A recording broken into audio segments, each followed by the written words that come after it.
Yeah. Oh, mm.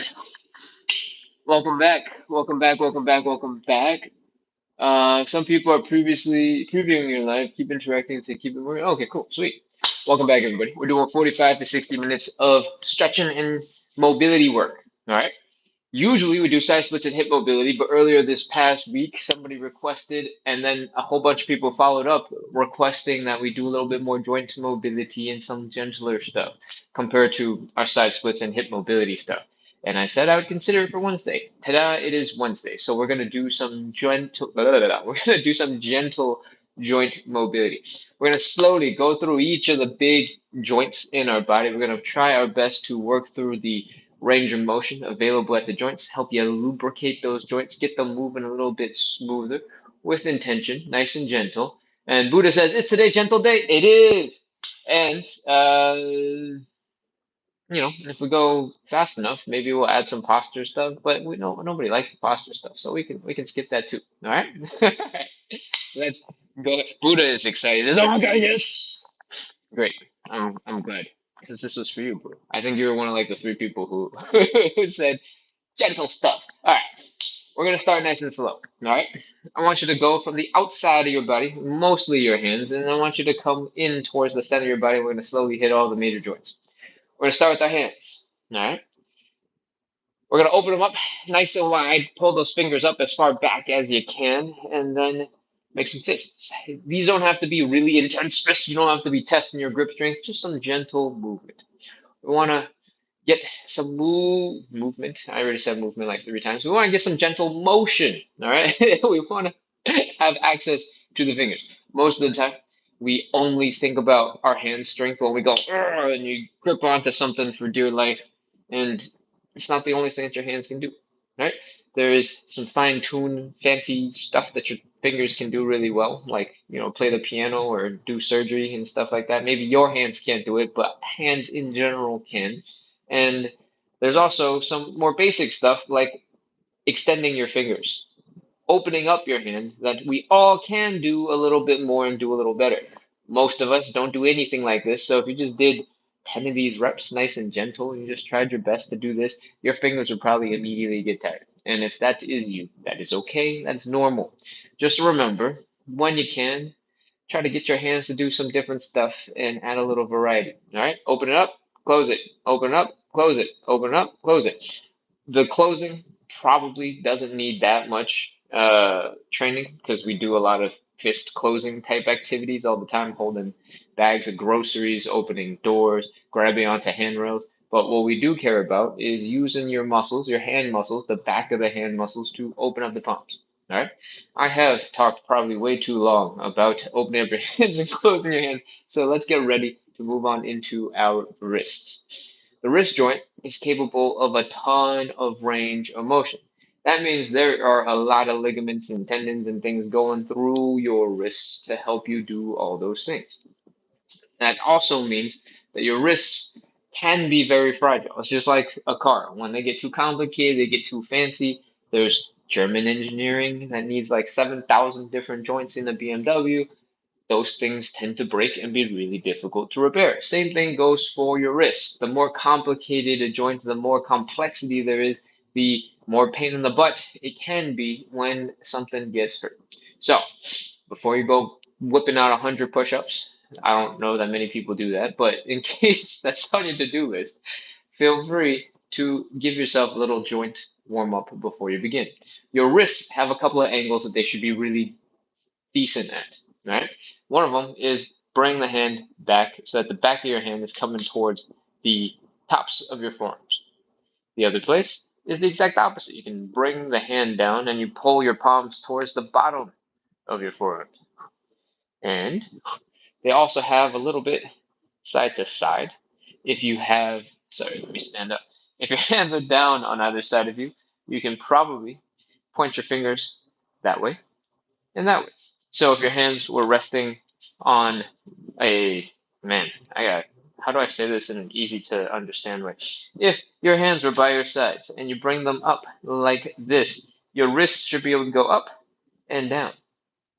And that is just a little bit of gentle, light movement to help you get through some of this stuff.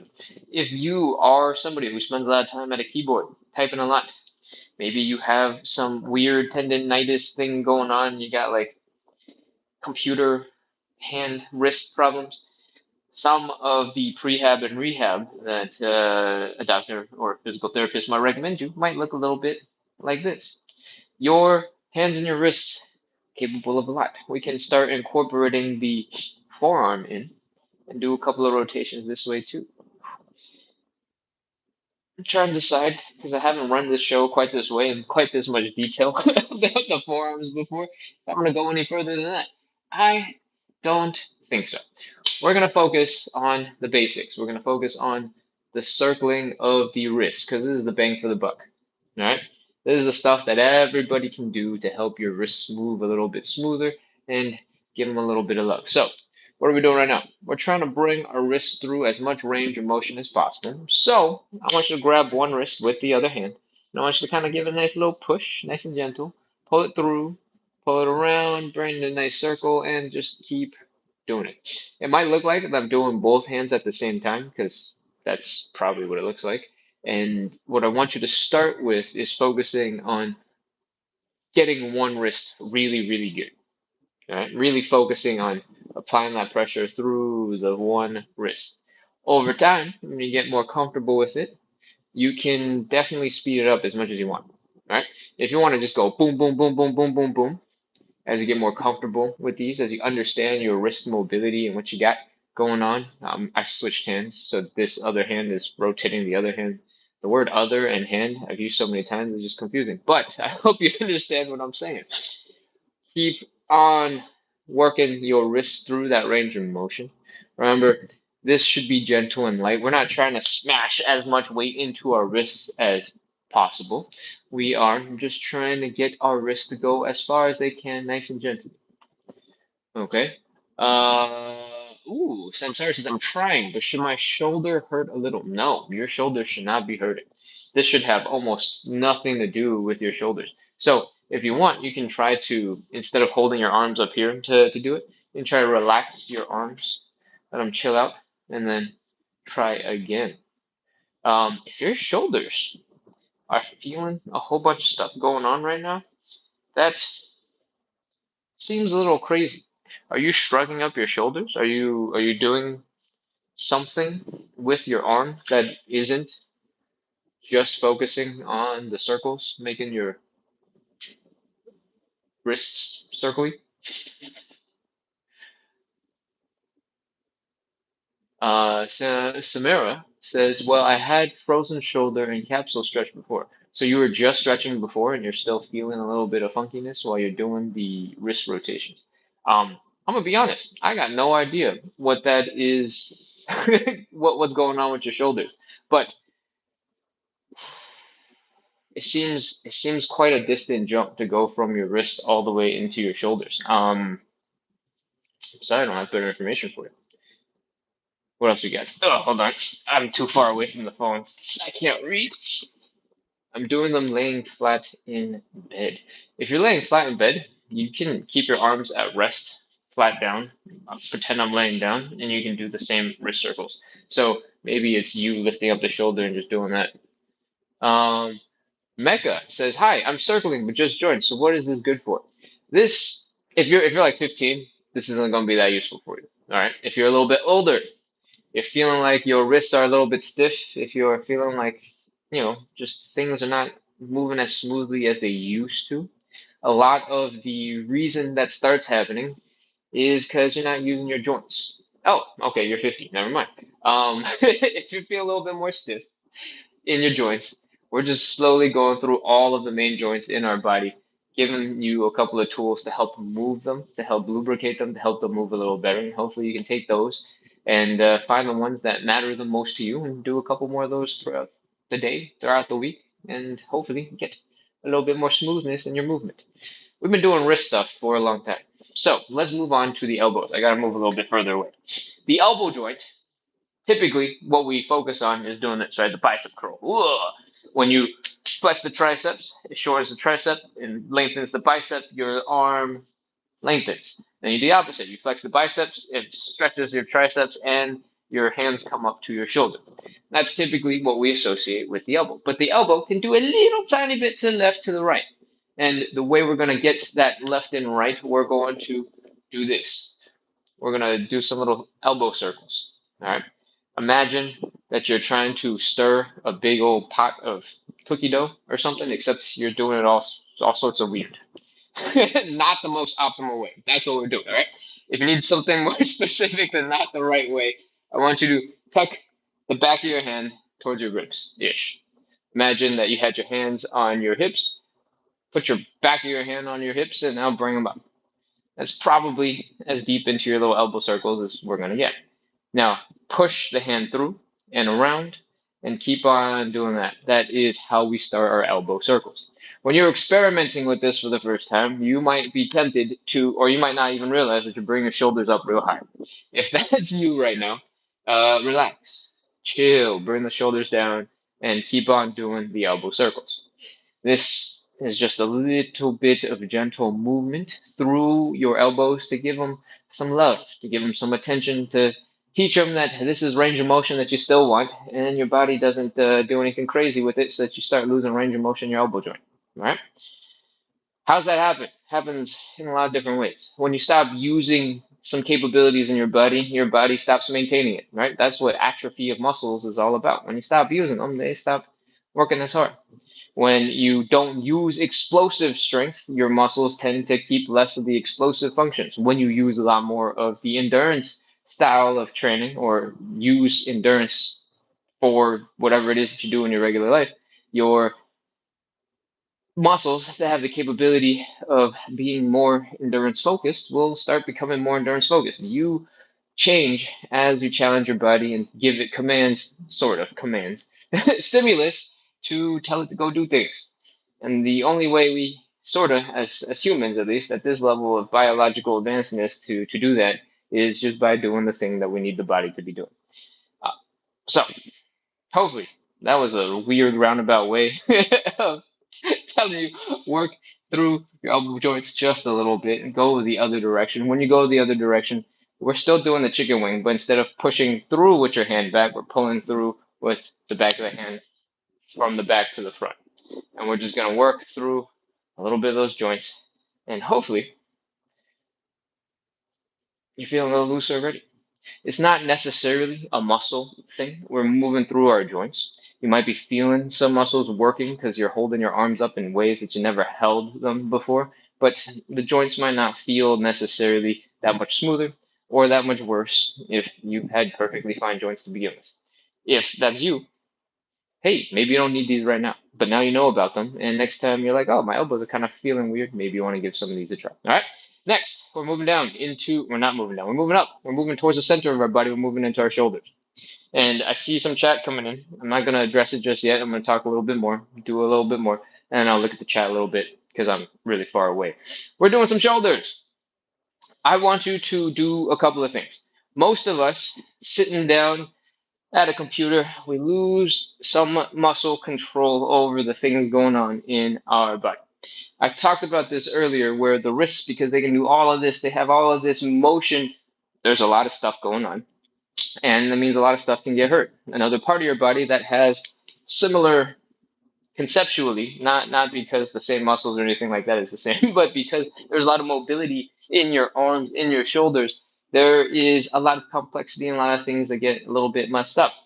For example, rotator cuff injuries. The rotator cuff is not just a singular spot, it's like four different muscles that typically get a little messed up, and then they all get categorized into like one diagnosis, rotator cuff issues. And why am I bringing this up? I'm bringing this up because you need to learn how to use your shoulders. All right. And we need them for a whole bunch of things, carrying things, lifting things, not slouching very intentionally. And let's talk about it right now. Yeah, shoulder blades back here. I'm going to pull my shirt real tight so you can see shoulder blades. If you bring your shoulder blades together, you can pull your chest into a stretch. You can bring your delts back, right? And that is one half of the range of motion you might be able to get. If you push your shoulders way out, you might be able to get that same muscle and that same shoulder blade to go all the way out. When you're first trying to do this, it's going to look a little crazy. And if you're doing it like this, it'll look extra crazy. So one of the ways that you can experiment with this is going to look a little bit like a push-up, a little bit like a cat-cow. If you get your hands on the ground and you sink your chest down into the ground, you sink and sink and sink and sink and sink and try to bring your chest as low to the ground as you can. Let gravity pull you down. You might notice there's like a sort of pinching sensation in your back. That is your shoulder blades touching or getting pretty close. All right. And then when you do the opposite, when you push up, up, up, up, up, up, up, you try to bring yourself your chest as far away from the ground as possible. Chances are your shoulders are also moving out. Your shoulder blades are moving out and away from each other and helping you get as far away from the ground as possible. So, one thing you can do right here on the ground is bring your shoulder blades together, bring your shoulder blades apart, bring your shoulder blades together, bring your shoulder blades apart. This might look a little bit like a cat-cow. I think if you do a cat-cow in a very specific way, you might be able to add some of this in, but this is very much focused on your shoulder blades retraction and protraction. All right, why is this important? Well, you want to be able to control a whole bunch of these muscles. Your shoulder blades, that bony part, that triangle shaped thing here in the back, that doesn't connect to anything other than 17 other muscles. So this bone is just floating, and it's floating because 17 other muscles are pulling on it. When you get some muscles that are really strong and some muscles that are really weak, they tend to get a little all messed up. When you stay stuck in a situation or you stay hunched over for a long time, some muscles get really sleepy and stop contributing, and some muscles are just working overtime. And all of that is not good for you when you actually want to be able to use your muscles, when you actually want to be able to do things. So I want you to have control of your shoulder blades. I want you to be able to consciously use them and to engage them, and that starts with some gentle movement through the range of motion that they should be able to offer you. All right, we did doing this, bring the shoulder blades forward. We did this, bring the shoulder blades back in together. And now I want you to do a couple more things with the shoulder blades. It's not going to look as shoulder blade heavy as before. We're going to shrug really hard. We're going to lift our shoulders up into the air so that our neck disappears. Then we're going to do the opposite. We're going to anti-shrug. We're going to actively try to bring the shoulders down as low as possible. Imagine that you're on maybe a dip bar, or maybe you're on a bench, just pushing yourself down. And maybe you're at a kitchen counter and you got, one of those L-shaped kitchen counters, and you go on either side of the thing, and then you push all the way down. That is what we want. I don't know if my shirt is remotely tight enough to demonstrate this, but I'm gonna pull it tight and see if we can do a little bit of this. When we bring the shoulders up, I want you to make your neck disappear, and I want you to bring these up, up, up, up, up, up, up. And then I want you to do the opposite. Down, down, down, down, down, down, down. Pull those shoulder blades back and down, up and back and down, and up and back and down and up. Is not a fancy movement. We are not necessarily trying to get super strong here. We are trying to, with as little resistance as possible, help you understand and use your shoulders. All right. One of the places you can use some of this stuff immediately, especially if you are trying to learn some pull-ups or do more pull-ups, is this anti-shrug, what we just talked about, pushing our shoulders down towards the ground. When you do that and you control your shoulder blades, it helps to protect your back and it helps to make for much more comfortable, cleaner pull-ups. So that is and there's some random stuff why it could be extra useful for you if that's something you care about. But otherwise, we care mostly that you have the ability to move through that range of motion. All right. So now that we've talked deeply about what the shoulders can do, let's do some circles. Let's do some rotations. Let's make use of them and help to gain some control. All right. I want you to shrug up as high as you can. Thank you for the compliments, by the way. I was close enough to read some of the nice things. Bring your shoulders up. Pull those shoulder blades back. Bring them down, and then bring them forward.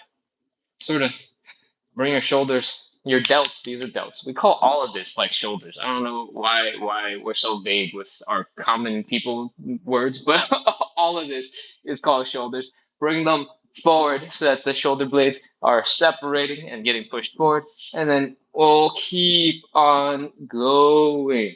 The reason why I spent so much time talking about all the deeper potential ways to get into these shoulder positions is because for a lot of us, we just don't know. All right. We think we know. We think we know what we're doing, and then all of a sudden we're like, wait, what? There's that much more to it than this? That happens all the time. And I wanted to show you some of the details a little bit more closely so that you can try them at home and experiment. Bring those shoulder blades back, bring the shoulder blades forward, bring the shoulder blades down, bring the shoulder blades up till your neck disappears, right? And keep going. At some point, you should probably switch directions and go the other way. Your shoulders are probably really tired at this point because we've been doing a whole bunch. If that's you, feel free to take a break because I know we've been doing this for a whole bunch of time. Okay. Let your arms relax. Flop them around, shake them.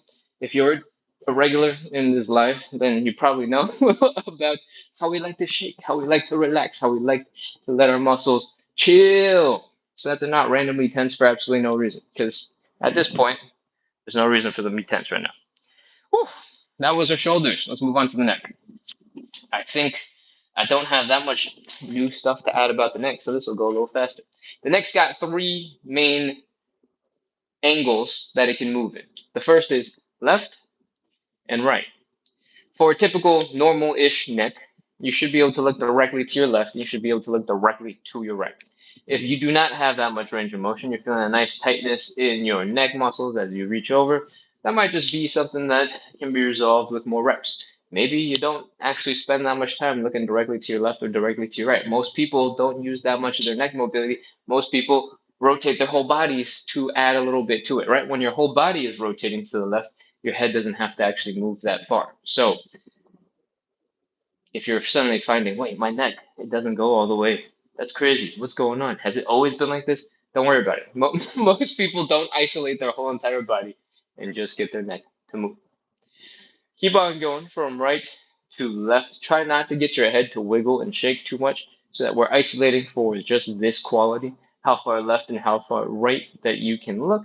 And if you're feeling a nice stretch in your neck, enjoy it. Know that you can get that stretch whenever you bring your head to the left and to the right.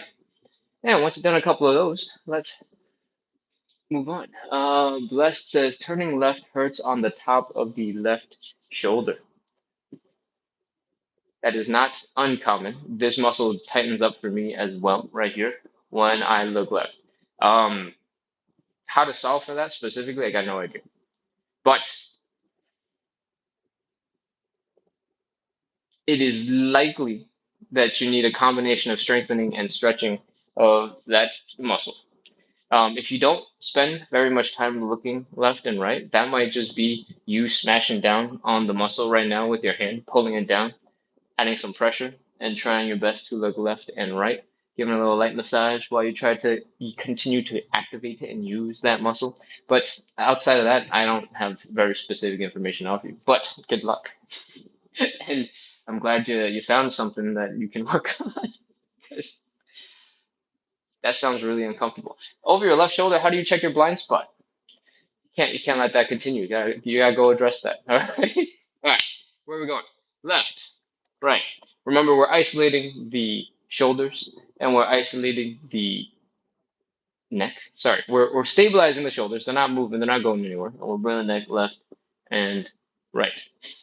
Once you've done a couple of those, we're going to work on the other range of motion that your neck should have. It is bring your chin down to your chest and bring your head up into the air. And when you bring your head down, your chin should be able to get pretty close to touch on the chest.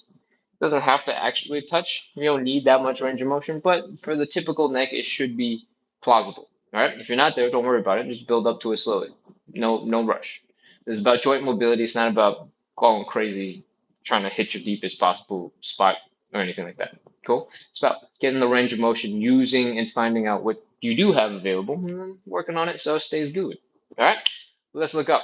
When you look up, if you have pretty good range of motion, you should be able to see slightly behind where you're seated, where you're standing. If you can, you're probably fine. Most people don't need anything more than that. And this is one of those times where I realize most of us don't need as much range of motion as is physically possible for a human being. All right? We just need enough to move well, to be comfortable doing things, to be able to react to things that need to reacting to. And if you don't have all of the range of motion that I'm telling you should be possible to look left, to look right, to look up, to look down, if you didn't even notice that it was a problem until just now because I said, hey, you should be able to do that, don't worry about it. If it's not a problem, it's not a problem. Okay? You don't have to spend a whole bunch of time focusing on things that aren't actually that useful or important to you. If, the rest of your body also moves well and you're like, my neck only goes over here comfortably, but hey, look, I can rotate my spine all the way back, so I never have that issue. I didn't know it was a problem. If that's you, don't dwell so much on your neck not going all the way to the left or all the way to the right. It's not that big a deal. Cool? All right. Where are we going? Next, we're going to do some side stuff. The other direction your neck should bend in is side to side. To the left, to the right, to the left, to the right.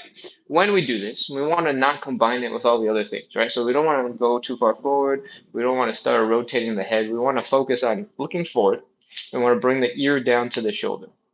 When you do this, you're going to get a nice stretch down the side of your neck and the same on the other side. It's going to be really hard to isolate just one direction because it'll be so tempting to, do all sorts of little tiny things with your head, with your neck, and that's okay. Just, try not to go crazy turning into like a bobblehead, all right? Just left and right. It might help for you to focus on something in front of you so that your face doesn't turn as much. And even then, it's not necessarily all that easy. One thing you can do right away is to rest your head against the wall, feel what is your head positioned touching the wall, and the next time you go left and right, if you feel the parts of your head touching the wall is changing, chances are you're rotating the head a little bit. All right? Other than that, that's probably good. If you have some neck tension, you want to get some stretching done, this neck joint mobility thing leads perfectly into a stretch. You might be feeling it already actually when you drop this ear down to the shoulder. If you try really hard to bring it down, you'll feel that stretch down the neck, maybe into the shoulder. To make this a little bit more intense, you can take the hand on the side where you're leaning away from, and you can either actually grab the bottom of your chair, grab onto something, or just extend the arm down and pretend that you're grabbing something. So we're using that shoulder to pull it down, right? We talked about this earlier when we were talking about shoulder mobility, the anti-shrug. If you anti-shrug that shoulder down, even if you're not holding on to something, and then you lean away from that shoulder, and then you give your head a nice little gentle push. There's not a crazy push. You're not yanking, all right? I'm just using like two fingers to give my head a gentle, gentle, gentle, gentle, gentle push in that direction. And a huge stretch starts coming down the neck all the way into the shoulder. For the person who mentioned that their left shoulder is feeling a little weird when they look left and right, this might be a nice stretch for you. All right? If you want to change it up just a little bit, you can tuck the chin a little bit, and then you can sort of pull at a slight angle forward and to the side. And that will change where in the neck you're going to feel that stretch. If you're tucking your chin, you're going to feel it more in the back of your neck. If you're lifting your chin, you're going to feel it more in the front of your neck. It'll still be focused on the left side because your head is kind of going, that way. Sorry, you'll still feel it on this side when your head is going that way, because I don't know how the video was mirrored on whatever device you're watching. I should really just figure it out. But every time I do it, I remember it wrong. And so I just can't. It should be really simple. I should just do this properly. But okay, left, right. When you do the other side, it's just mirroring. It's the same thing. All right, take it nice and gentle. hold on to that imaginary chair handle, bar, whatever, and shrug, anti-shrug, excuse me. Bring that arm down. Lean off to the side. Gentle little tiny bit of pressure. Feel that stretch through the whole neck, over the shoulder. You might even feel it sort of going into the delts, right here into the top of that. That should feel nice. I said this earlier. If you tuck your chin a little bit and you apply a little gentle pressure in the direction that your sort of chin is turning your head into, it'll shift the stretch to the back of the muscle and to the back of the neck, and you'll feel a slightly different stretch. Experiment with this, but please do not start yanking aggressively. Please apply gentle pressure slowly and take your time with it. All right. If you have no idea what I'm talking about when I say anti-shrug and bring the shoulders down, you can just grab the bottom of your chair and lean away from the chair. All right. That will work just fine. All right. Hopefully your necks are feeling a little smoother, a little bit looser, and we're ready to move on into our spine. Buddha says when doing the neck stretches. Uh-oh. What do we say? Itai says you were right. Oh, what's going on? What's going on? Buddha says, am I supposed to feel that stretch down into my forearm when doing the neck stretches down into the forearm? You can. It's possible. I don't, but it's entirely possible that you feel the stretch down into this back of the shoulder, into the delt muscle. It's entirely possible that you can feel a little tingly. The nerves that you're feeling get stretched. They definitely go down to your forearms. It shouldn't be the forearm muscle directly that is feeling super stretched unless you've got really tight arms. Um, Something you can experiment with right now. The forearm, the side that you're feeling, if you sort of bring your arm across like this and you're stretching out sort of this area, do you also feel it in your forearm? Because if you do, that's probably all tied together. But if you don't, then I'm not really sure what that is. If you're feeling it, it's probably not that bad. It's not like there's a huge problem or anything, but seems crazy that it's going so far down. It might mean that you got a lot of tightness somewhere else, and your forearm muscles are sort of just compensating and tying all of this together. Because at the end of the day, everything is sort of tied together. So if one muscle is real tight up here, one joint is not working real well, other muscles might be compensating for it. And if it's going all the way down to your forearm, maybe it's because you're really trying to extend that arm. You're imaginarily gripping the thing, and you're doing something like this when you're imaginally gripping. You're feeling a stretch right here or a contraction right here. Could be any number of things. Let me know if anything I've said seems like it might be the right thing. That would be helpful. All right, what else are we doing? We did the neck. Let's move on down to the spine. The spine works in basically the same ways that the neck does, with little variation. We can also do looking left and looking right with our spine. We can also do forward bending and backward bending with our spine, and we can also do some side bending with our spine. If you've done neck circles like this before, it's just a combination of those three things, right? Maybe two or three of those qualities all at the same time. And if you're doing like crazy body rolls and stuff and you're doing dance, it's basically the same. You're just combining those three attributes in some way. All right. So what we're going to do now is probably come back into standing because it'll be a little bit easier. But if you want to sit down, feel free to keep sitting. What we're going to do is try and point the center of our chest instead of directly to the front. We're going to try and point it directly to your left. You might not get there, and that's okay. And that's not where you have to be. It's just where we're aspiring to be. We want to keep the hips in more or less the same spot. So if you feel like you're starting to twist and you're going wee and your legs are going all sorts of places, you've passed the point of using your spine to do that. Everything else is starting to work. So don't do that.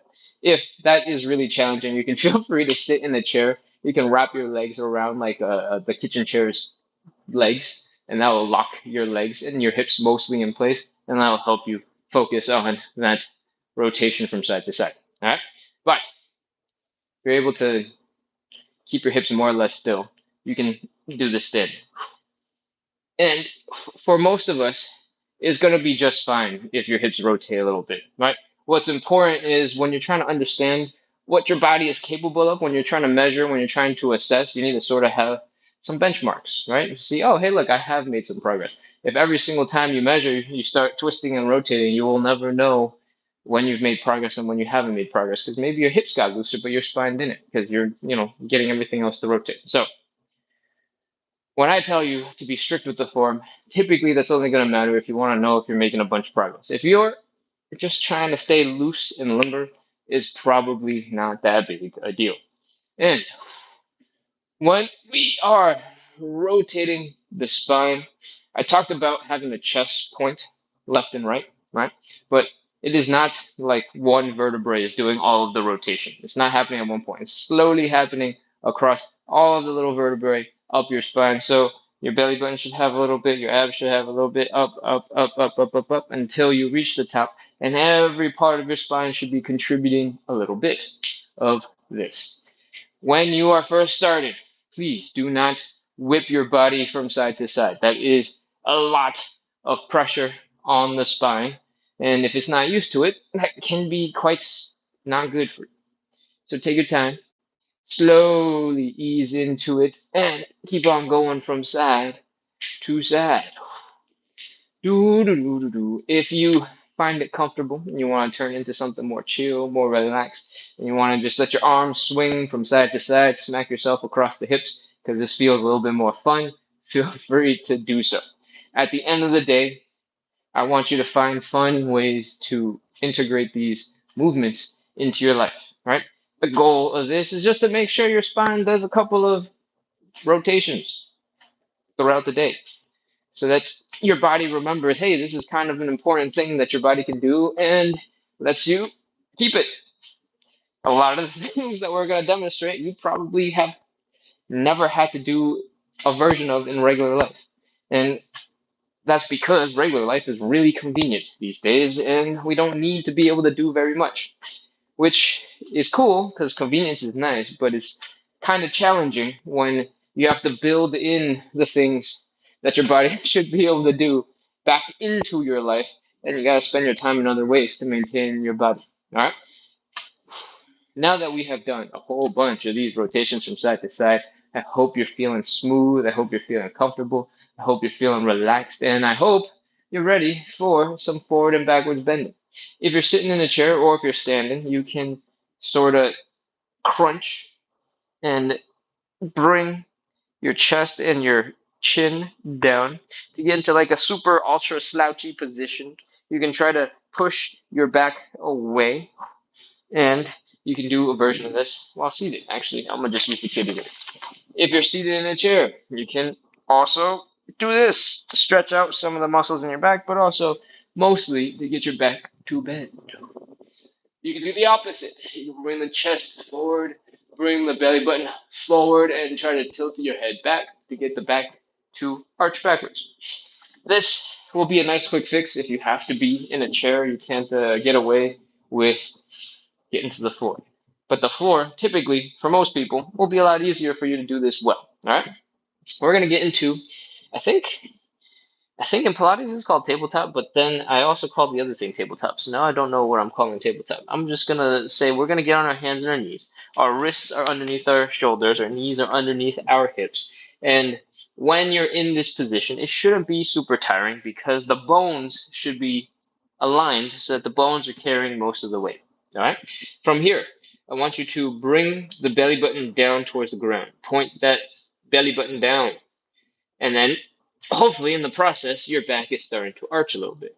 Lift your chest up. Imagine looking up. Take this gently. For some people who don't have great necks, this can be quite challenging. And if you just jerk your head back, that might not feel so good. But if you take your time with it, you slowly work your way into it, should be okay. We're going to do the opposite now. We're going to push the low back, the mid back, the upper back up into the air. Push, push, push, push, push, push, push. I want you to round. We talked about this earlier with pushing the shoulders away from us to really lift our upper back away from our hands. And I want you to do that now. Whew. Tuck your chin to your chest. And let's switch back. Belly button down, chest up. neck up. Typically, your spine is going to follow what your head does. So, when we are trying to lift our head up and looking up, that's going to help the spine to bend backwards, to arch. And when we tuck our chin, it's typically also going to help us round our backs. Take your time with these. These are real good for spine mobility. If you have been stiff all day and you've been limping around, waddling, going, oh man, my back is so stiff. This might be exactly what you needed. It might be a little late in the day because it's already a little past 9 p.m. Eastern time and 6 p.m. Pacific time. But hopefully, next time you wake up stiff or you get real stiff, you find a way to incorporate a little bit of this type of movement into your spine and see if you loosen up a little bit. All right? I have absolutely no idea how many of these we've done because we don't need to count. We just need to feel better. But my palms are getting tired from holding up the weight. I think we're about to transition. Last one. Look up, belly button down, arching that spine. Do the opposite. Tuck the chin. Push the back away from the floor. Lift it up into the air and whew, come on out of it. Whew. Oh man. I say this every time I do the cat cows. I really need to do more of them because I am speaking for myself when I say I wake up stiff and I'm like, ugh. One of the things I know that I have that are really tight is, and it comes up all the time, especially when I sleep in a really soft bed. I'm at my friend's house, so the bed is a little soft, which is nice when you first get into it. But at night, I do this thing where my hips kind of pop up because I think my legs are dense or something, and they sink into the softer bed, and then something like this happens when I'm sleeping. I'm exaggerating a little bit because I got to demonstrate what I'm talking about, but with that sort of position where my hips are kind of forward for a while, maybe the whole night until I get tired and I roll over and I sleep on my side or whatever. I tend to wake up in the morning and I tend to be in a state like this, where my butt is sort of popped up here, my stomach is out, and I'm arching my back a ton to stand up straight.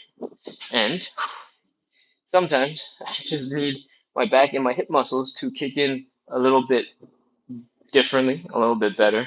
And the cat cow tends to do that really well for me. And I know that it does it really well for me, but I still avoid it because I don't like getting onto my hands and knees. All right? So if you know, if you're just like me, if you know you should be doing a couple more of these movements a little bit more, just pick a spot that makes sense.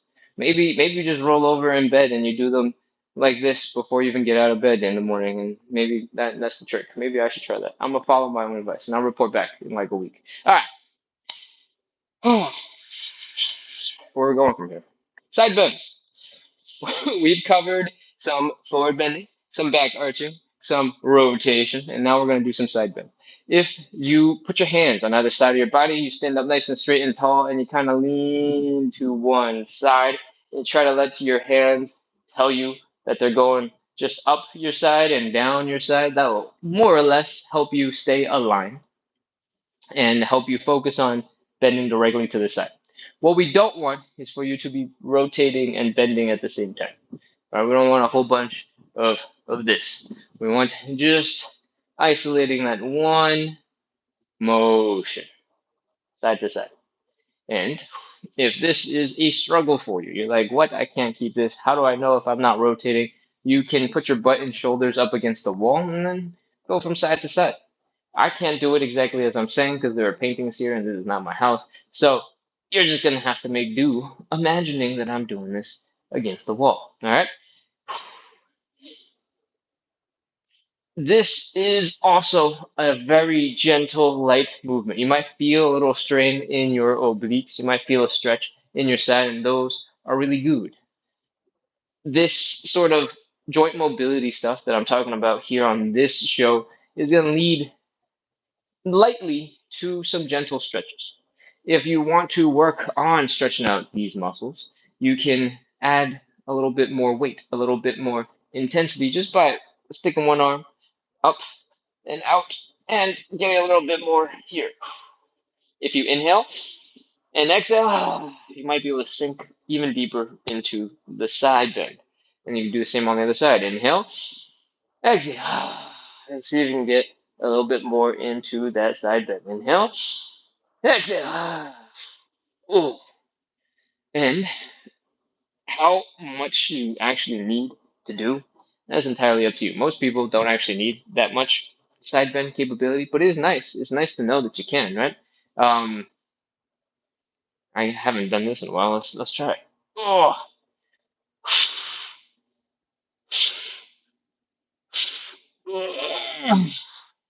and then go the other way.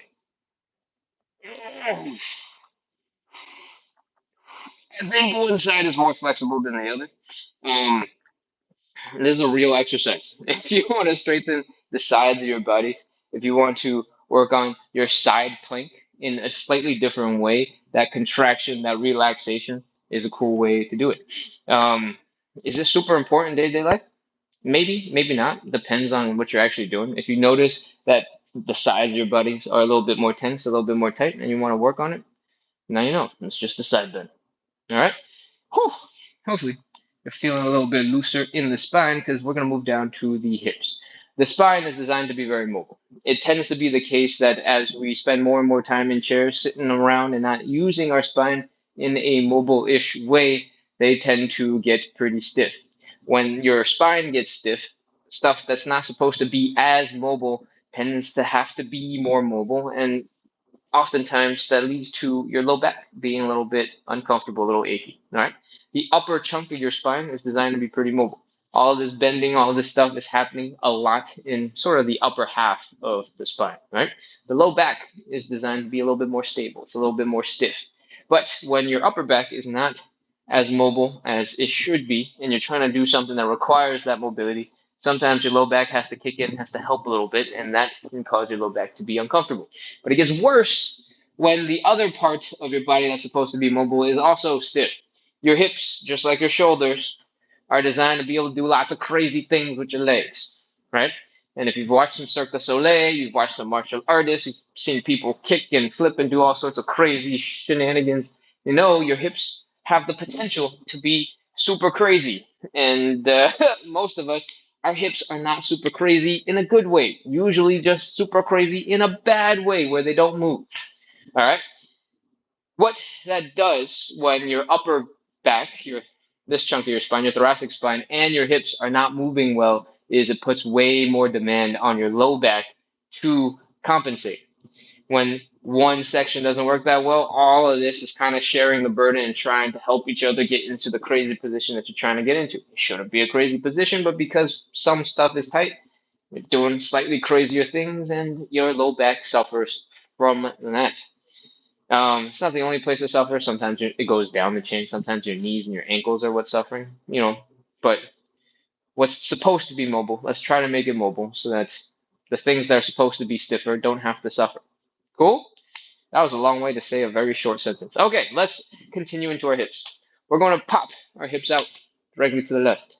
We're going to drop the hips back. We're going to go all the way around, and we're going to bring them forward. Push those hips forward. We're going to keep on going in circles. And these are real simple. We don't have to break it down too much. We're doing hip circles. If you really lean into it, they turn into stretches just like before when we did the side bend. You might feel a crazy deep stretch in the side of your butt right here. If you lean super far forward, you might start feeling it in your hamstrings. You don't have to lean that far forward, but that side bend feels good. If you stick your hips real far forward, you'll be able to get a nice stretch here in the front of your hips, in the hip flexors. And oh, typically, this will be a nice way to warm up all the muscles in your hips. Will you cover all of them? You're gonna miss a couple, I'm sure, but we all will. I'm just kidding. There are lots and lots and lots and lots of different muscles, and we're probably not gonna hit our inner thighs all that well. But the outer hips, either in the front, in the back, in the side, if you're doing some good hip circles, you'll be fine. All right. When I was talking about the inner thighs, lower in the side hip muscles, Yeah, I don't think they get stretched as much as they possibly could. And luckily, we have this other show. It's called Side Splits and Hip Mobility. It's the normal show that we do at this time, Monday through Sunday, 7 days a week. And we do a lot more of stretching out the inner thighs. Cool? All right. If you like side splits and hip mobility, you want more of that, that's all right. That's a normal show. Same time tomorrow, it'll be that show. Anyways, where are we going? If you have done enough hip circles in one direction, feel free to start switching to the other side and switch and have some fun with it. Really lean into it. If you're feeling your hamstrings kick in, if you're feeling the front of your hips kick in, if you're feeling the side of your hips kick in, hang out, play with it, have some fun. All right? These muscles are designed to be mobile, so use them. Pop those hips. You know that they are designed for so much movement.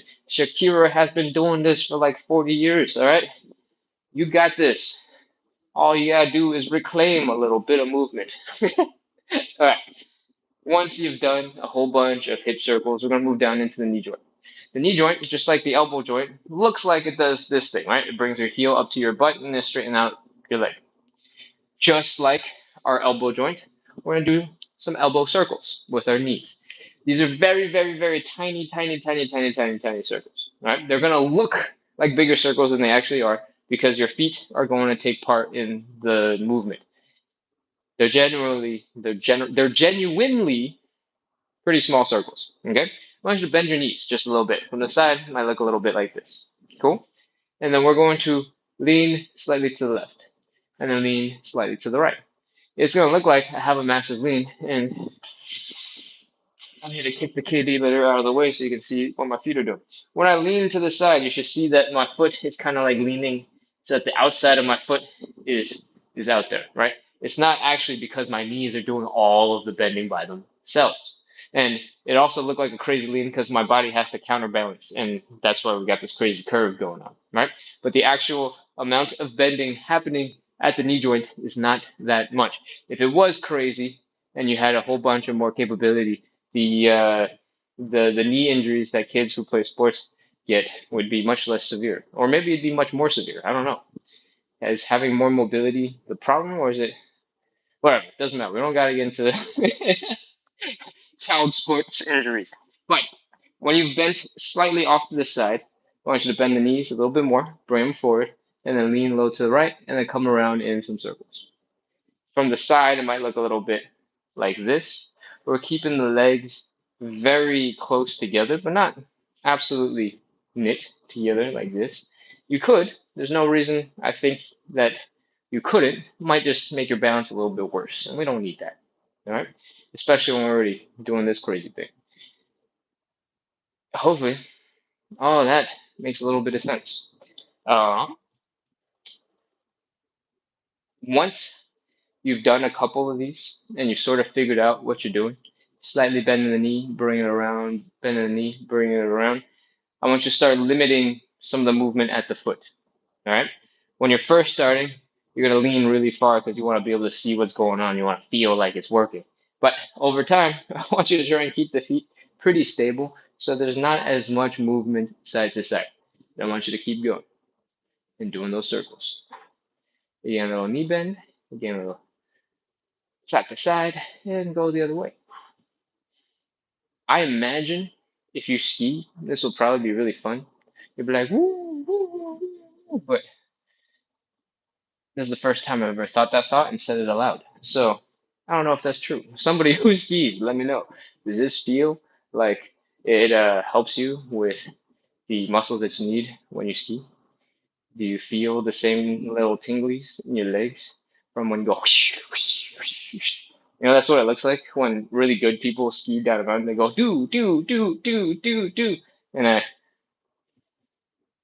you're also wearing like 7,000 layers of clothes and like super ultra thick pants. So I don't know if I know what I'm looking at. So somebody with more expertise, let me know. Okay. That's our knees. We're moving down to our ankles, and then we're going to move on to our feet, and we're going to wrap up because we are 57 minutes deep into this live. Wow, I talked a lot today. All right, we're going to move down to the ankles. Just like the wrists, your ankles should have a lot of mobility. But unlike the wrists, they are designed to be able to handle a whole bunch more burden. They're a little sturdy, they're a little weight bearing, and that means that they won't have nearly as much range of motion because they're designed more for stability, right? Ankles, well, relative to your wrists. Ankles. I want you to sort of imagine that your big toe is the tip of a brush, and I want you to sort of paint a circle by bringing your ankles around and around and around. If you are seated, please continue seated, no worries. If you have never done this before, ooh, I'm cramping. Hold on. If you've never done this before, grab your foot, slowly push it through its maximum range of motion all the way around, and try to get a feel for what your ankles are capable of. And once you've done a couple of those, maybe a couple of days, you don't have to do it all at once. You can experiment a little bit with doing ankle circles using the floor to help keep your foot stuck, and you can move your leg around the ankle. And when that feels a little bit more comfortable, feels a little bit more normal, you can go a little faster, you can go a little smoother. If your balance is not so good, I recommend that you maybe stick with using your hands to do it. If your balance is not so good, I recommend you hold on to something when you're doing it with the floor, right? When you're doing these. Make sure to switch directions at some point and try to even it out. It doesn't have to be today, even.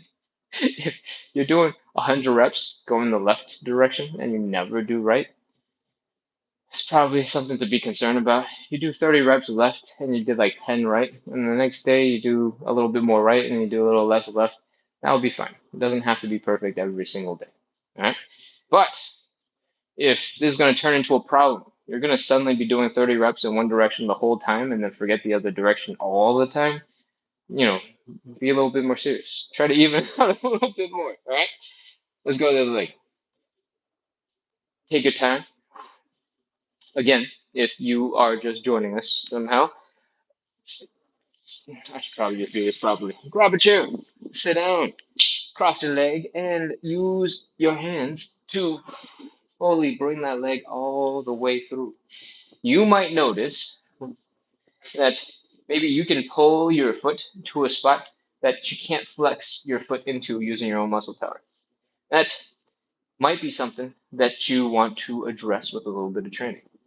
All right? Because your body is capable of getting into it, you just don't have enough strength to do it. And seeing as our legs help us walk every day, it might be wise for you to strengthen that range of motion. If you have a specific thing, we can talk about it. But if not, we're going to move on. Keep on rotating those circles. And after a while, you might notice that you can just do these seated, chilling, just be really bored watching, your grandkids play games or something, and, uh, at a practice, or you're bored at work. Instead of twiddling your thumbs, or I mean, you can twiddle your thumbs, so that's good for your finger mobility. You can also rotate your ankles. All right. Now that my ankles are very, very, very tired because we've used our muscles to bring our legs through that full, or ankles through that full range of motion. Let's move on to some toesies and let's get ready to wrap up. Your feet, just like your hands, are capable of a whole bunch. All right. I'm pretty sure I've read somewhere at some point that there are more sensory nerves in your feet than pretty much anywhere else in your body other than your reproductive organs. Okay? That means your feet are real sensitive. And that might be why they get all ticklish. What that means is they're also capable of a lot of stuff, and typically we don't put them through very much, and they are, just not very skilled at any particular thing because we don't put them through very much. So here's a couple of things you can try and then challenge them a little bit more. All right. If you're a little on the older side, one of the things that you might want to work on in general is balance on one leg, getting stable.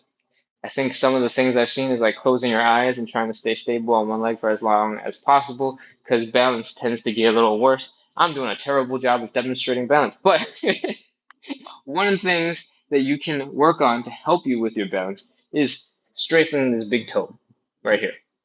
If you can bring that toe nice and straight out in front of you and keep that toe nice and strong, it'll act like one end of a tripod. Your big toe, the ball of your foot right here, is going to act as one end of a tripod. The other end of the tripod should probably be the heel-ish part of your foot. There's a big bone right here that you might be feeling. That is leg number two. The third leg of that tripod is over here, just beneath your pinky toe.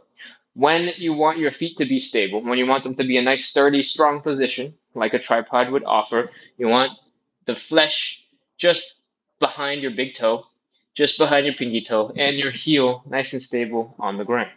All right, that'll go a long way. If you have been wearing really tight, nice dress shoes or fancy flats and pointy women's shoes for a really long time, it's highly possible that your feet are kind of like this shape, right? Where your big toe is maybe even smashing into your index toe and it's kind of pointy. That is just the price of wearing nice looking clothes. So, if you are doing this, it tends to be the case that your feet are not going to be very good at getting stable because your big toe is kind of doing all sorts of wonky stuff. One of the legs of your tripod is kind of missing, right? So if your balance is bad, that might be something that you want to try to work on. Try to find a way to bring that lump of flesh right here, right beneath your big toe, down towards the ground. I think that's probably as far into that topic as I want to get for now. If you want to talk about it more, put it in the chat and we'll talk about it in a little bit.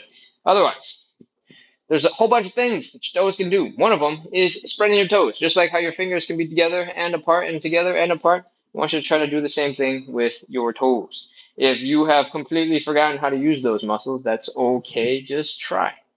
And if your muscles suddenly get really tired and start cramping up, that's also okay. You can try to just bounce around and use your feet muscles so that they actually do stuff instead of just doing crazy stuff you've never tried before. That will typically help the muscles get out of trying to figure out whatever the crazy stuff you're trying to do is. All right, spread those toes. Spread. Bring them together. Spread. Bring them together. Spread. Bring them together. Spread. Bring them together. Spread. Bring them together. And whew, when your feet muscles feel like they might be cramping, you might want to get on your toes. You want to lean. Maybe you want to do a little calf stretch. Maybe you want to smash your toes into the ground a little bit like this to stretch out the arch of your foot. Just add a little bit of movement to help the muscles not tense up too hard. What else? Your toes, they can make fists. All right. Just like your hands, you can clench up your toes like this, and I want you to try a couple of those.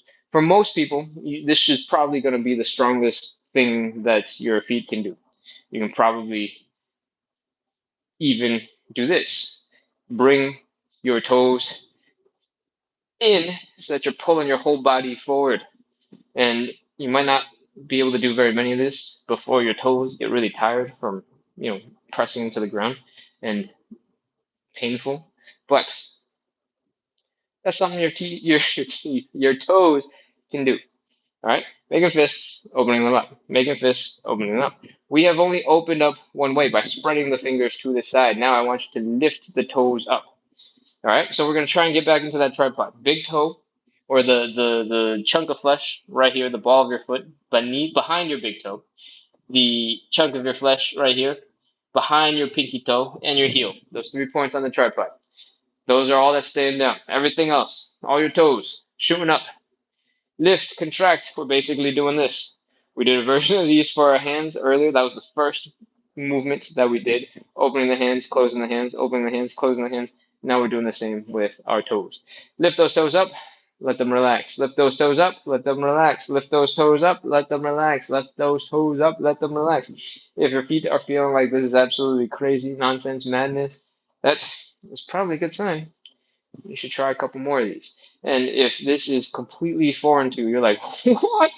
My toes are able to do these things? No, no, they are not. They cannot do those things. I promise you, they are. And you just haven't used those muscles in a really long time, and they've forgotten how to kick in. That happens to a lot of people. So don't worry about it. And hopefully, you got some inspiration to train a little bit of your feet. We're talking about balance for a moment here before we got into the joint things. and I want to revisit for just a second before we go.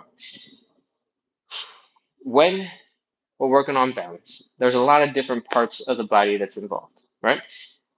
Fundamentally, they're the ears, the eardrums. They got some balanced sensory stuff going on. If those are fine for you, we're not gonna talk about them because I don't know anything about those, right? But that's where a lot of balance comes from. Another place where balance can be assisted with you being a little bit more strong, you having a little bit more endurance in your muscles is your feet, your ankles, your knees, and your hips. All right? People on the internet will say, oh, everything's connected, everything reaches the ground, and you're grounded and get a little spiritual. We're not going that direction. I'm just telling you that if your feet are wobbly because your big toe is not kicking in. It's not forming that nice tripod when you are just trying to be stable, right? There's plenty of times when you're not going to be using that tripod when you're running, when you're pushing off, when you're trying to move fast from side to side, your heel is not going to be down, all sorts of stuff, right? But when you're not moving, we're just trying to stand up nice and straight and you want to have a very stable position, your feet should want to be in that tripod state. Big toe, pinky toe, heel, or the chunk of flesh right behind it. Boom. When your feet do not hang out in those positions particularly well, for example, say your arch collapses, this part should be slightly round. Some people have flat feet and they'll tell us that's a problem. When your arch is not staying strong, it tends to cause your knees to buckle inwards just a little bit. Day to day, you might not notice it, and it might not be that significant. It might just be a little tiny bit inwards, and it might not even visually be like an obvious detail. And that's fine. Don't worry about the obvious detail part. Just notice when you are moving, if you see your knees going inwards because your feet can't stay strong. That might be a cue that you need to work on your feet to help protect your knees, especially if you're feeling a little bit of achiness sort of on the inside of your knees or on the outside of your knees. When your knees buckling, it tends to cause a little bit of irritation at the hips too. And this is how the dysfunction that may start at the feet starts going up your joints. All right. When your feet can't stay stable, your ankle is doing a lot of work to help your feet. I forgot to say the ankle. I don't know how I forgot about that one straight to the knees. But when your feet can't stay stable on their own, the ankle is doing a lot to compensate. So if your ankles are feeling real achy, real tired after a walk, it could be because your feet aren't stable enough and your ankles are compensating. All right. So that's how having maybe not the strongest feet can cause your ankles to be a little irritated, to cause your knees to be a little irritated, cause your hips to be a little irritated, and that's something that you can work on by strengthening your feet. So don't sleep on your feet. They do a lot for you, and you should give them some love. You should give them some attention. And if they feel like they don't do very much because they're just stuck in shoes all the time and are a little untrained, please start making that tripod with your big toe, your pinky toe, and your heel. Please start doing some little light bounces so that your calves train up, your ankles get a little bit stronger.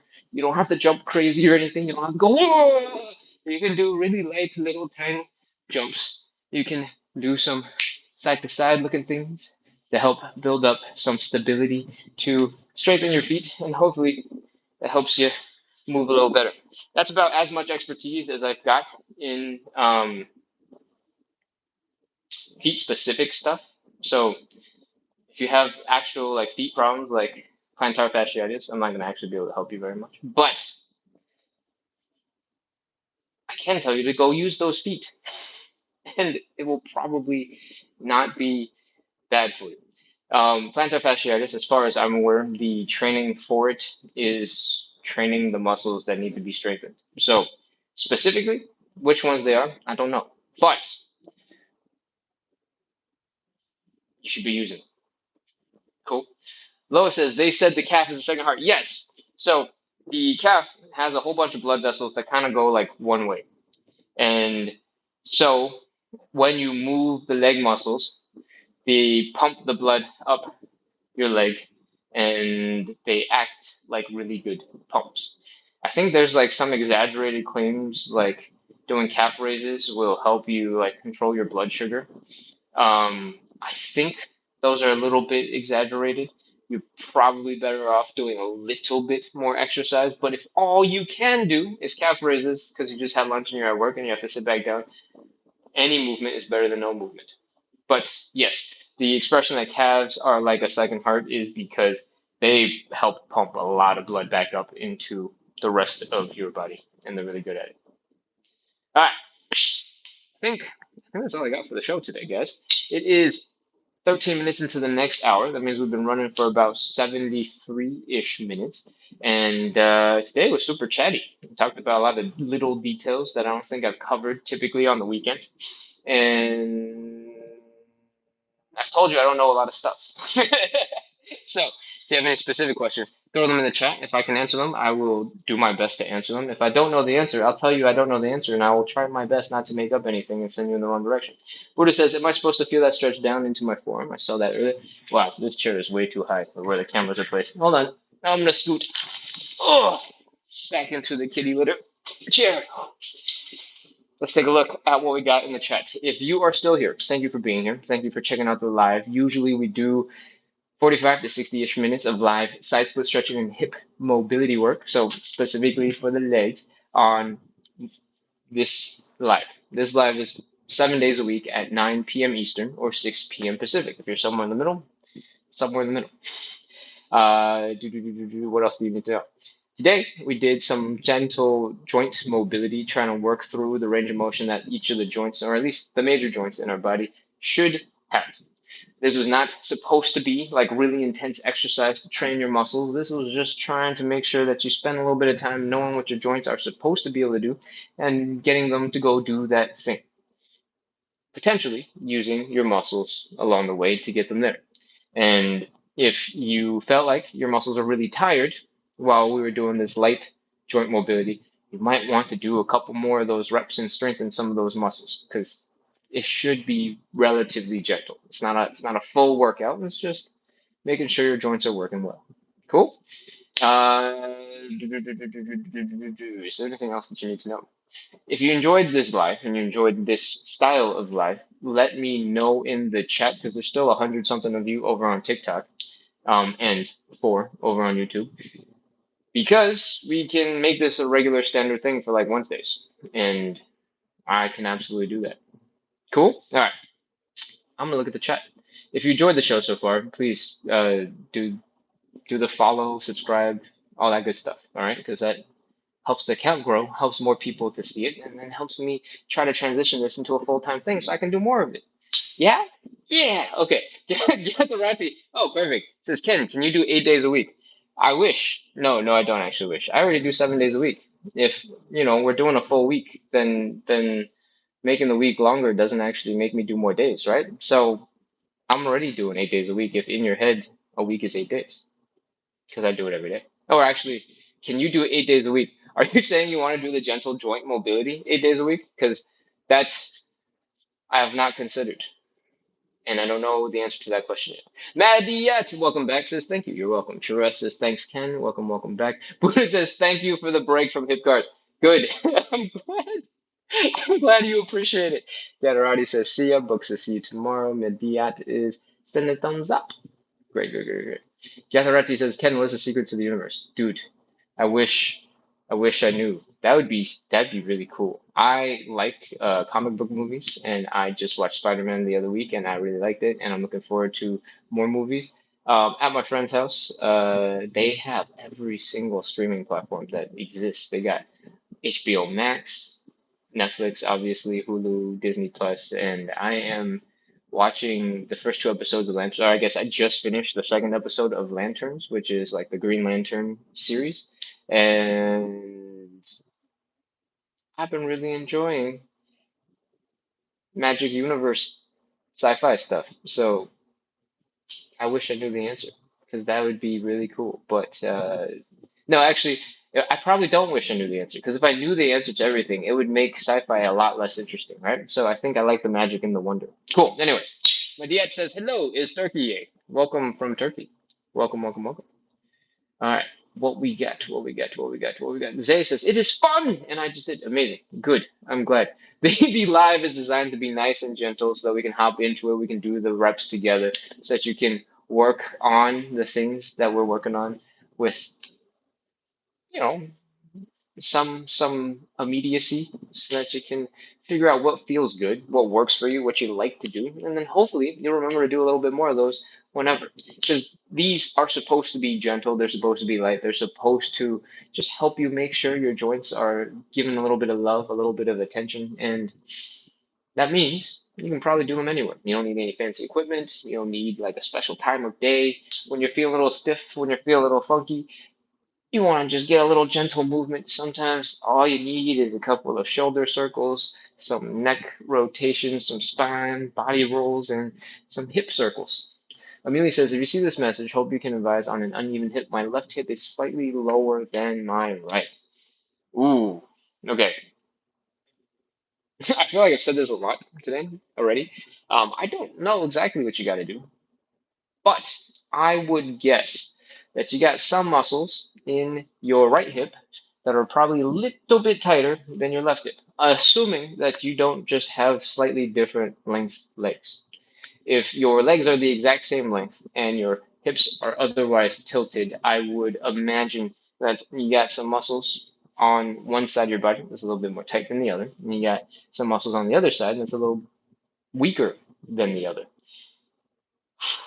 How you got into that situation, why you're in that situation could be a whole bunch of crazy things. I'm not going to pretend I know all the different reasons or how you can address it, but it is possible that if you just sit like this and you lean on one side for hours and hours and hours every day for the last 10 years of your life, it is entirely possible that one shoulder comes down, one hip comes down. Maybe you're just perpetually in a position and now your body can't get out of that position very well. That could be what you're experiencing.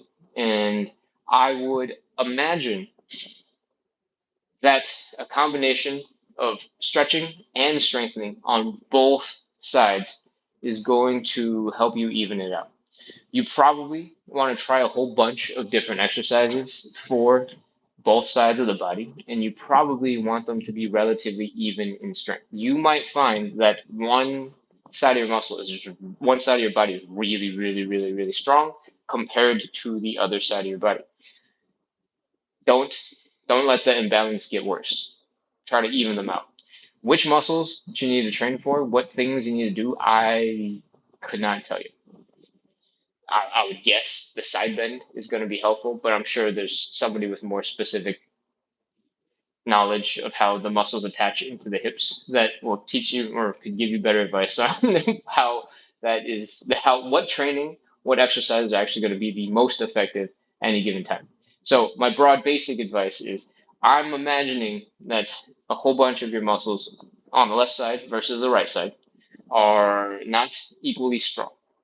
You might be in a situation where one side of your body is always doing something, you're always leaning in a certain way, and you haven't thought about it in a while, and now your body's kind of stuck in that position. What I think generally will help is if you test a whole bunch of different exercises for both sides of the body, and if you find something that is particularly strong compared to the other side, start training the other side and try to get the strength to match when the strength matches more or less, it doesn't have to be perfect, right? It doesn't have to be like to the pound. If one side is slightly stronger than the other, that's fine. That's normal. Most people are not going to be perfectly even on either side. Uh, when both sides are relatively even, then I don't know what else it could be. So you gotta find somebody else with more expertise.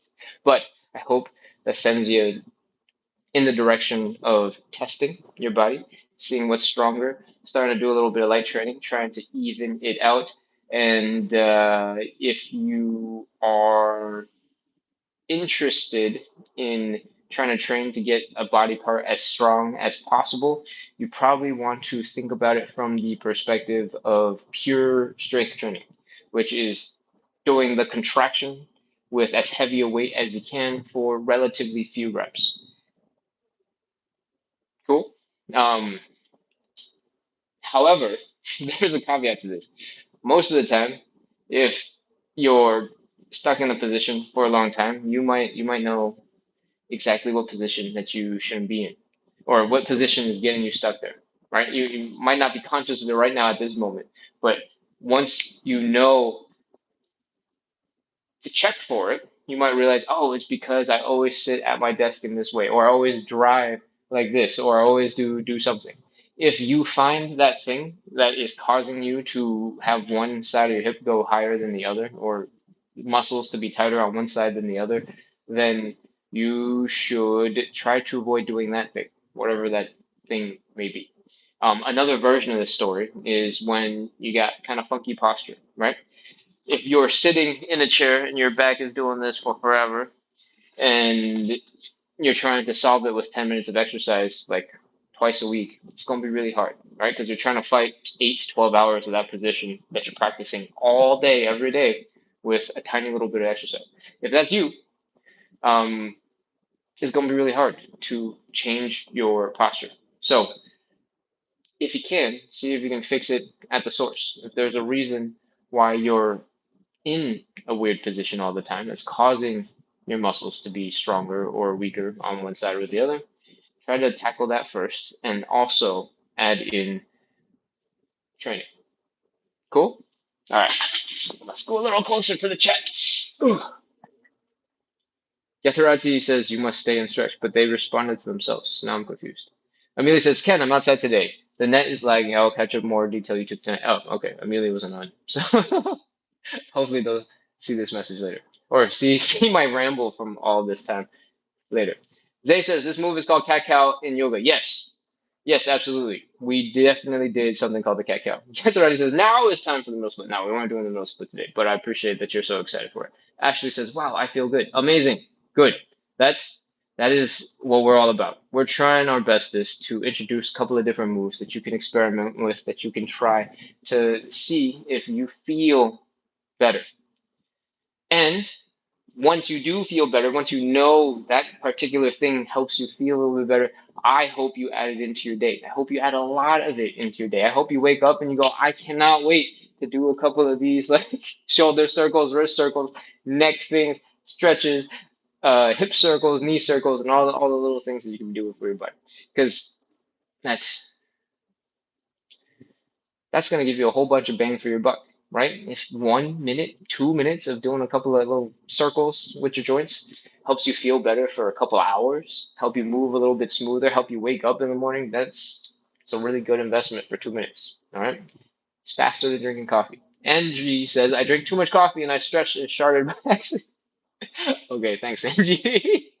Estella Ortiz says, thank you for your time. You're amazing. Oh, thank you. Thank you, thank you, thank you, thank you. Buddha says stretch like that and everything in the shoulder popped and that felt good. Good. Everything in your shoulder popping feels like that might be something you want to get checked out by somebody with more expertise than me,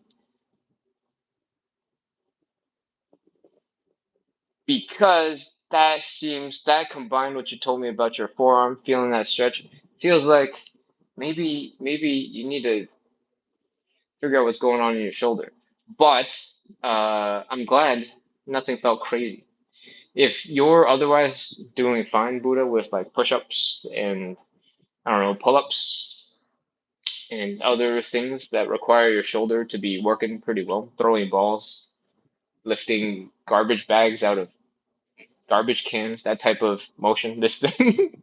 If everything is feeling fine, that should be okay. But you mentioned that you were feeling the stretch in your forearm when we were just doing the neck stretches, right? So that might be something you want to consider getting looked at. Cool. All right. What else we got? Chase says hello. Buddha says yes, tingly. And we covered that with the comments about the forum. Okay, good. Blessed Nurse says, I cracked so many knots in such a short time. Thank you. I didn't know you could crack your knots. So I'm not sure we're talking about the same thing, but I'm glad you're feeling good, and I'm glad you're feeling good. I said the same sentence twice as an and in a sentence. Um, Lael says, how to build a jawline with exercise. I'm not sure. I know I've seen products on the internet where like you chew stuff and it's supposed to like strengthen your jawline. I guess that is a plausible way to build a jawline, but I feel like the hinge in your jaw is probably not designed to do that many really hard reps to build up the muscle in your jaw all that much. I mean, this whole show is about building like strength and you moving your muscles and doing stuff, right? So maybe I just don't know what I'm talking about. Uh, I don't know. I feel like the random things that got really popular on the internet over the last couple of years have been like things you stick in your mouth and you chew aggressively for. I feel like if those worked particularly well, then like chewing gum in the 90s would have had people with crazy jawlines because there was plenty of chewing going on over time. Have we chewed less gum? Did jawlines get less prominent? I don't know. I have no idea how to train your jawline with exercise. I feel like this is straight flesh on bone. So yeah, this is just a bone right here. Um, I feel like you can potentially like strengthen the muscle right here along the side of your cheek and over here, those muscles exist. But I'm not sure that your jawline actually gets that much more pronounced because that feels mostly like bone to me. I guess I guess you could do this. And there's this muscle that's contracting really hard. Sorry, I'm talking all weird because I'm trying to figure out. Okay, that makes more sense. There's like the I don't know if you guys have seen these products. Now it's gonna look ridiculous. This whole video is gonna look crazy. But I can't imagine anybody watches the replay all the way to this part of the show anyway, so I'm not worried. Anyways, I've seen some videos where like you're chewing on like a dog toy, and it's supposed to build your jawline, supposedly. I've never tried them, obviously, so I don't really know. But I imagined if I were chewing on something, well, I don't know what I'm trying to talk with while biting my fingers, that these muscles here in the back of your face, right here, along the back side of your cheek, down directly beneath your ear, they can get trained a little bit. I guess they can get a little bit more prominent, they can get a little bit bigger, but that's still kind of high up, and it's not really the jawline, is it? I don't know if you can train the jawline in that way. Um, Somebody who has actively trained their jawline muscles, let me know. Does it actually work or is this a marketing thing? All right, I think that's probably as high up in the chat as I am going. So I'm gonna scroll back up, or I'm gonna scroll back down and see what we got.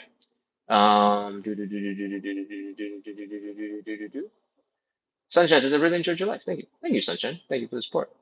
Um, Viaga says per week, 1 or 2 days, please do joint stretching exercises. Okay, Franco really likes them and would like them 1 or 2 times a week.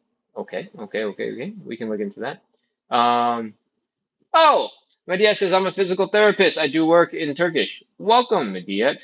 If there's anything that I have said that you think doesn't make any sense, please let me know. I am open to learning. Okay? I just try to make people do a little bit more movement, a little bit more exercise, and enjoy it more, and hopefully unlock their bodies so everybody likes to use their bodies a little bit more. That's the goal, and also consistency. Got the whole point. The rest of the time when I'm doing this show, it's side splits and hip mobility, and we're doing this with consistency. We show up every single day. We do a little bit. And it's not nearly serious. So I don't know why I got so serious about it, but yeah, trying to bring the vibes. Okay, Alexa says I have a question. If I experience pinching pain in my Achilles whenever I do the soleus tendon, what do I do? A pinching pain in the soleus tendon in your calves. Honestly, I got no idea. This would be a much better question for the physical therapist in our chat, Medea. What does it mean if you're so have you been training a lot? If you've been training a lot and then you've also been stretching your calves a lot and now your Achilles tendon and your soleus muscle are feeling really achy and uncomfortable, That would make sense.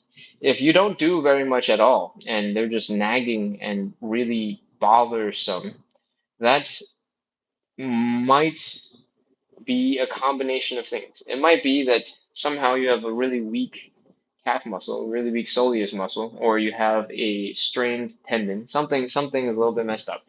And uh, when you walk, when you keep on using that leg, because you have to operate like a normal human being, you're putting a lot of pressure on it, and you're causing it to stay irritated, and the irritation is not going away. So there's depending on what your actual problem is, there's probably two main ways to tackle this problem.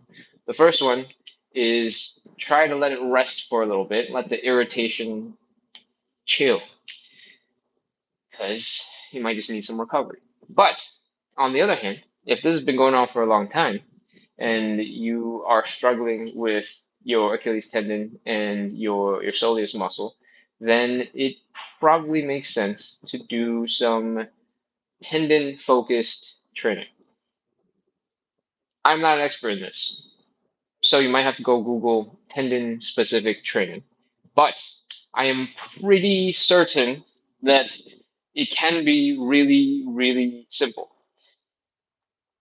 Putting your tendons in a stretched position where they're actively contributing, hanging out there and not doing anything at all for 30, 45 seconds should be enough to send a signal to the tendon to start working on repair. And I think what I have seen is if you do that, I don't know the exact number that's recommended. If you do that isometric hold a couple of times and then you wait about 12 hours, you can go do another round. And I have heard that there's a misconception about tendons and how fast they heal. In fact, with the right training, they can heal even faster than muscles do. So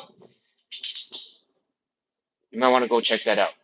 There is a tendinopathy like researcher on YouTube whose name I cannot remember. There's like a professor researcher at some university, and I am butchering this because I have no recollection what his name is or what university he is affiliated with.